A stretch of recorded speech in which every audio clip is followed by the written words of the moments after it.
Alam niyo mga ate at kuya, akala ko tatantanan na ni na Ma'am Shi itong mga pambubudol. Pero siyempre mukhang hindi naman talaga magbabago yan. Mukhang hindi naman nila tatantanan ng kanilang mga pambubudol ano. So, tuloy-tuloy lang sila sa kanilang mga kahihiyan and naieskandalo na nga sila dito. So, bakit kaya ang tindi ni Ma'am Shi magpa-edit ng picture? I mean, even nag-i-edit rin ako ng picture. Siyempre paminsan-minsan gusto ko mabawasan yung mga blemishes ko, 'di ba nga mga yeah, 'no, mga pimple-pimple ko or mga skin pores ko kapag nag-a-upload ako ng pictures, nag-i-edit ako pero minimal lang. Normal naman sa tao na pakinisin mo yung balat mo, paputiin mo ng konti para maganda naman yung kuha mo sa social media.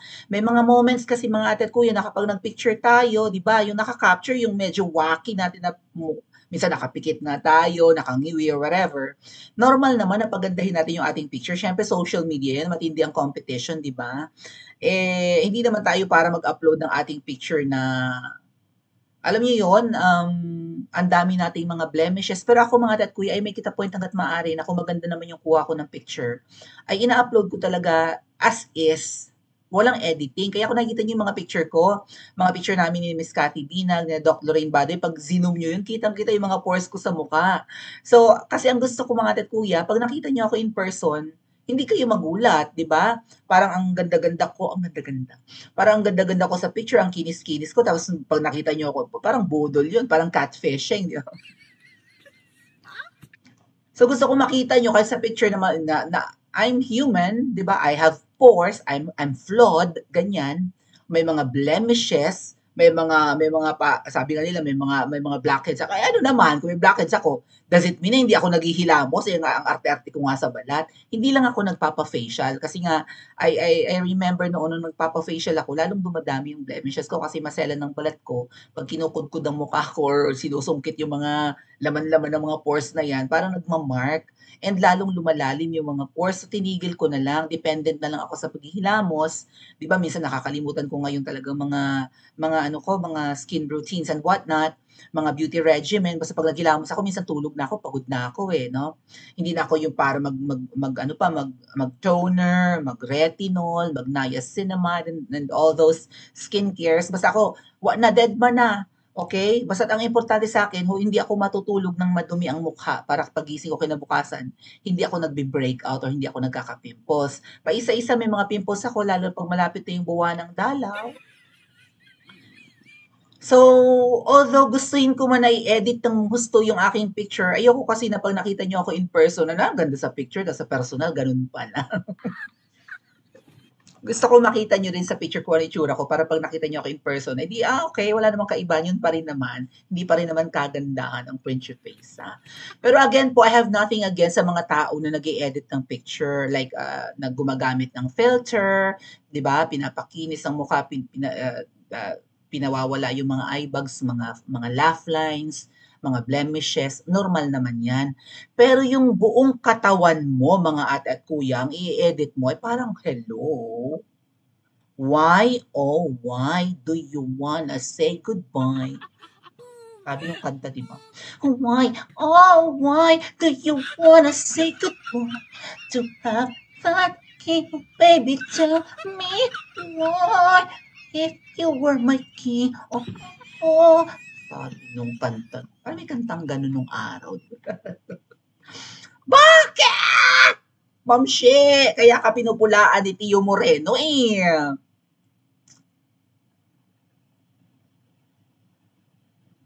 Ano ang dahilan kung bakit itong si Ma'am She ay grabe manlin lang sa kanyang Facebook page? Simula ng actually inauguration pa lang ini-edit na yung picture nito eh. Yung unang araw ni Kuting sa pag-upo, talagang minamahika yung ano eh, yung picture ni Ma'am She, pinapaganda talaga ng gusto. Kahit sa mga magazines, yung Tatler ba yun? Tatler Philippines, pinagaganda talaga, inaalis talaga ang butod. Bakit? So sabi nga dito ni Tio Moreno sa post, ang daming nag-share nitong na-booking kasi kung ano talaga ang paghihitsura ni Ma'am Shi eh. Budol talaga mga tat kuya, nambubudol talaga. So another iskandalo na naman na hindi naman pala talaga siya ganyan kaganda at saka siyempre kapag nami-meet siya in person, bakit parang ang laki naman ng butod nito, ang dami namang kulubot nito, hindi naman 'to gano'n ka-petite, hindi naman 'to gano'n ka-slender, bakit paglabas ng picture nito ang ganda, ang kinis, mukhang bagets? Akala ko yung mga pinagpapa-vlog ni Miss Maharlika noon, eh, 'di ba yung parang, "Sino itong balingkinita na bonggang-bonggang ang liit ng bewang, na mukha na siyang anak ni Kuting, mukha na siyang kapatid ng mga anak niya."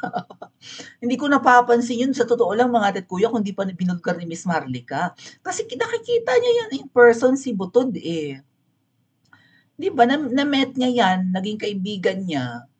So, alam niya ang pag-itsura. Ako, hindi ko pa nami-meet yan si Ma'am Shikols.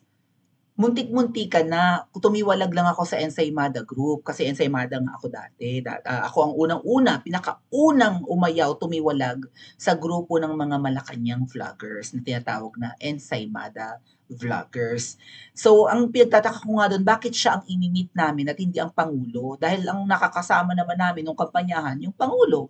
Ang sinuportahan namin, kaya kami nagbablog, ay yung nakaupong Pangulo. Ang ikinampanya namin ay yung asawa niya. Bakit siya ang imi-meet namin sa palasyo kapag pinatawag kami ulit? Yung unang pagpapatawag kasi walang sumipot sa amin mga ate at kuya. Hindi nagpapakita si Kuting. In fact, parang nakadalawang meeting kami na hindi nagpapakita si Kuting sa amin. Bakit ang ilap-ilap ni Kuting sa taong bayan, even sa mga supporters niya? Anong pinaggagawa niya? Sobra ba siyang busy? Or tulog siya bagsak ang katawan pagkatapos ng Goldilocks session? Mailap talaga yan. And then nung bibigyan na kami ng araw para, kasi parang pangatlong balik na namin sa palasyo na puno ng mga ahas, ang ihaharap sa amin, yung babaitang yan. Tumaas nga ang kilay ko dun, bakit yun ang ihaharap sa amin? Hindi naman yan ang gusto naming makita, makadaupang palad, kumustahin, makipag-selfie. Hindi naman siya ang presidente. Bakit siya ang ihaharap sa amin? Kaya hindi ko nakita kung ano ang pag-iitsura ng balat niyan. Kung nakita ko yan in person, sa pictures ko lang nakikita na hindi edited, grabe ang kulubot din eh. Grabe ang kulubot ng balat. Oh, kung nakita ko yan in person, tapos makikita ko ang payat-payat sa mga pictures, teka muna, saan siya nagpagawa ng, kay Belo ba? Kay Doc Ivy ba? Kay Kalayan ba? Kanino siya nagpaganda? And then biglang makikita na naman sa mga event, kulubot na naman, malaki na naman ang tiyan. Bakit? Bakit ka ganyan, ma'am? Anong sabi dito na Tio? Ang dami talaga nag-share mga ate at kuya, hindi lang si Tio Moreno eh. Dali bago tayo pumunta kay Mangga, mamaya si Pineapple Mangga. Oh, sabi ni Tio Moreno, pinangalanan talaga siya oh. Ako nga tawag ko Ma'am Shi lang, di ba? Sabi ni Tio Moreno, Dear Liza Marcos, please tell your SOCMED team or social media team to please stop overly editing your photo. Sobra-sobra excessive na pag-i-edit ng picture. It's okay to enhance it a little bit. Yes, normal yun. Lahat naman tayo. Karapan, features naman ng cellphone yan, di ba? Na i-enhance mo ng pakonti-konti ang pictures mo para you yourself, actually minsan hindi mo ginagawa para sa iba yan eh. Ginagawa mo yan para sa sarili mo. Everybody wants to have a flawless photo. A gorgeous photo. Para pagtanda natin one day, di ba makita natin yung mga in-upload natin sa social media, even yung mga piniframe natin, alam naman natin na nililinis naman yan ng mga photographers, pina-photoshop naman yan. Kung maraming tutsyang ang book yung katulad ko, binubura-bura yan ng mga photographers, di ba? Para kapag pinakita na sa'yo yung picture mo, ang ganda lalo sa grad pic. At sa kung saan-saang events, even weddings. No, kung ang makeup mo kapal-kapal doon or balhakan, aayusin din yun ng photographer, hindi lang ng makeup artists. Okay? I-enhance kasi moment yun ng buhay mo, no? Milestone ng buhay mo na dapat apakaganda mo, apaka-pleasing mo sa pictures na yun. Para one day pagtanda mo, di ba matutuwa ka na, I have these beautiful photos, ganyan. No? Na kahit na alam mong may kaunting enhancement, it still is you, hindi ka mag-iibang tao talaga, hindi ka mag-iibang anyo na pati yata kuko mo sa paa gusto mong ipa-edit. Oh, it's okay to enhance it a little bit, but not too much like this photo below. Sabi nga, yung binili mo, ang ganda-ganda nung dumating sa'yo, toink, bumili ka ng Barbie, ang dumating sa'yo, Barbie lahat. Bumili ka ng produkto na akala mo'y apakaganda, no? say, halimbawa pang display ng bahay, pagdating sa'yo ay ano pala, low quality. Budol. Maraming ganyan sa mga online shops, sa mga Shopee, sa TikTok shops, 'di ba? Sa Lazada. Nabudol ka. Pampaganda raw ng balat, nakakaputi raw or nakakakinis raw, 'di ba? Nakakakintab ng buhok nung ginamit mo ang ganit sa buhok, nakakabalakubak pa. Bakit naman ang lala ng editing? Even sa Channel 167, paki-follow po. Kung kailan naghahanda na raw matulog, saka ka makakakita ng ganyan, kay horror. Ano ba yan? Ang kilikili, Diyos ko po, ginook ko, parang nilukot, nilamukos na bungga na di mo maintindihan. Asa na yung kilikili ni Ma'am? Kasi si Channel 167. Galing. Ang pangit talaga. Ang sagwa talaga ng kilikili ni Ma'am. Kapag ka hindi inedit ang picture ni Ma'am Shi,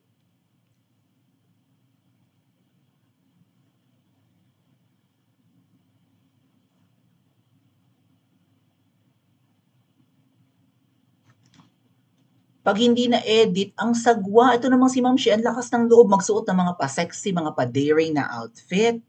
I understand, grabe ang confidence mo. Ikaw mismo nagsasabi sa sarili mong cute ka. Ikaw may sabi niyan. Ikaw lang naniniwalang cute ka kasi maliit kang babae. So, ang taas ng confidence mo sa sarili mo. Also, yung ano kasi, mga tet kuya, yung yaman, di ba? Yung yaman, yung power, yung popularity, nakakataas ng ego yan eh. Actually, it's not normal na. Hindi lang yan super, is it considered super ego? Maganda kasi ang meaning yata ng super ego eh. Pero, di ba, parang, ang taas ng confidence mo, porke powerful kayo, popular, and extremely wealthy. For sure, apakayaman ng mga yan, lalong yumaman. Maraming gustong dumikit, maraming kiss-ass, maraming nambobola. So, confident na confident. Pero bakit naman kailangang i-edit ng ganyang pagkalala-lala? Anong sabi dito ni Attorney Nick Nangit? Jiva, may panata pa eme-eme na bawal ang fake news?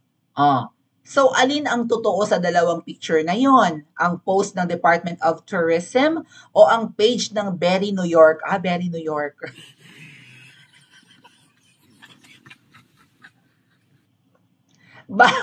Bakit may spot the differences? Di ba ganun? May mga ano, may mga ganyan na maybe I can find a sample, ha, mga tet kuya. Spot the difference. Di ba may mga ganyan? Alin ang naiba? Minsan may dalawang picture pag kukumparahin mo tapos may 10 naiiba sa picture. Di ba may ganun yon? Uh, so iba, walang iya, Ma'am Shi, sipain mo yung nag-upload ng pictures niyo sa Department of Tourism, ha? Department of Tourism? Yes, DOT. Kasi Department of Transportation is DOTR. So tourism, right?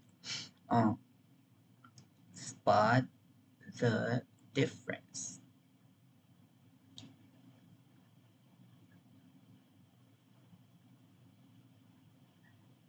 Yung mga gantong images ba nga atit kuya? Maybe I can open one.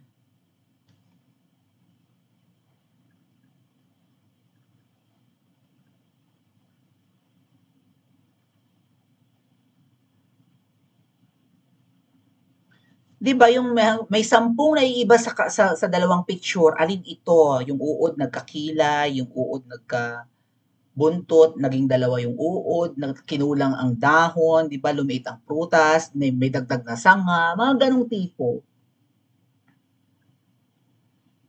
Di ba ganun yon? Spot the difference. Ay, ang picture ni Ma'am Shi, Diyos ko po, biglang payat, biglang bata, biglang kinis, biglang liit ng tiyan. Akala ko ba nga naman wala dapat fake news? Bakit nang fake news ang page ni Ma'am Shi? Ano ang dahilan? Alam niyo mga tet kuya, opinion ko dyan, ang tindi ng insecurities ni Ma'am Shi. Kasi syempre siya ang tinitingalang babae ng lipunan ngayon, 'di ba? First lady. Tapos may mga cheka pa nga na, buffering. Ayan na tayo, buffering. Dali. Data. Ginoo ko. Ay, lalo nang lumala. Buti pa ang Princess Maui 1, mukhang walang problema. Princess Maui 2, nagdurusa sa ano. Ay, Pokemon! O, kita mo, ayaw rin. Ay, Diyos ko po, ginoo ko, ano na nangyari sa live natin? Hala, ayaw na talaga mga ate at kuya. Dusa na ang Princess. Buwisit niya kinabuhi, ini. Hala, lalo nang tinopak ang Princess ay, ayun, yun. Oh, Diyos ko, mga pagdurusa natin. Anyway, dead man na. Pasensya na sa, ano ha, sa Princess Maui 2. Try again. Try again. I-reconnect mo na yan, bilis. Anyway, may mga tseka kasi na ang jowa ni Momsh ay nahuhumaling sa mga mestiza. Ever since, right? And ko na lang yung Princess Maui 2. Pasensya na. Okray eh. Pero ang Princess Maui 1 ba okay pa? Okay. May mga tseka kasi na ang jowa ni Ma'am Shikols ay nahuhumaling sa mga mestiza, di ba? So, matangkad, mestiza, display material, mga ganon. Bahala ka dyan.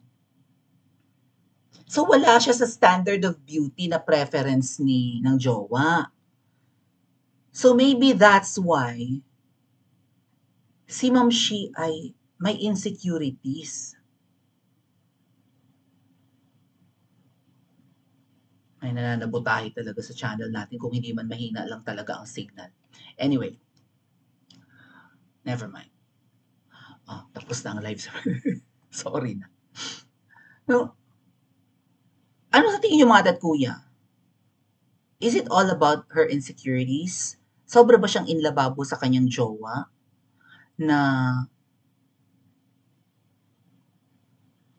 nakakaramdam siya ng pagkainggit sa mga standards of beauty ng mga exes and kung sino man ang nagugustuhan. Kasi halata po, pansin na eh, di ba yung mga ex ni Kuting, even yung mga nalilink sa kanya ngayon, iisa ang mga looks.